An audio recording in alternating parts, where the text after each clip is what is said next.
Je m'appelle Annie Gall et je suis lectrice dans cette belle médiathèque de Moggio.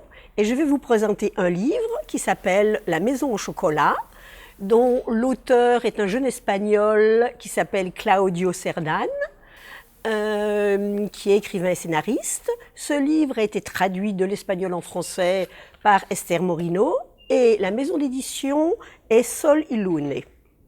Ce livre a été choisi par la Voix des Indés en Languedoc-Roussillon. Bon, c'est l'histoire d'une petite fille, Milagros, qui, le jour de ses 7 ans, attend dans la rue son père qui est allé chercher un hypothétique travail, et elle est abordée par une dame qui lui propose un bonbon et elle la suit. Ça se passe dans le Barcelone du début du siècle dernier, une Barcelone misérable, où l'enlèvement de cette petite fille se fait dans l'indifférence générale. Cette petite fille en quête de mère suit cette dame et pense que et l'adopte un peu comme sa mère, même si cette dame assez horrible l'enferme. Son compagnon d'infortune, qui est un petit garçon de 8 ans qui s'appelle Pepito, lui est terrorisé et lui dit « Mais c'est une sorcière, elle mange les enfants !» Cette petite fille ne peut traverser cette histoire en la réinventant. Elle veut pas envisager la noirceur de ce qu'elle vit et elle essaye de donner un sens à tous les événements qu'elle traverse. C'est un livre noir, plutôt très noir, qui commencerait comme La petite fille aux allumettes, le conte d'Andersen, et qui continuerait dans La maison de la sorcière d'Hans et Gretel.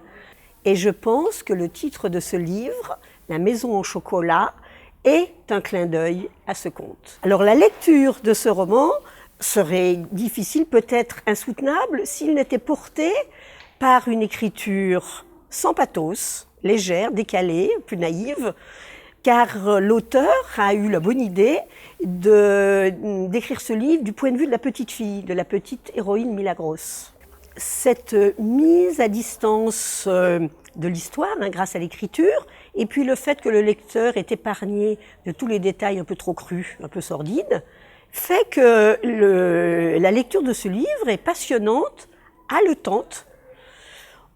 On pense bien, on se dit que ce cauchemar va pas durer, va se terminer, et on a hâte d'arriver à la fin, et l'on n'est pas déçu. Parce que l'humour noir de la chute de ce livre illustre parfaitement le monde de Milagros dans lequel les contes de fées ont toujours une fin heureuse.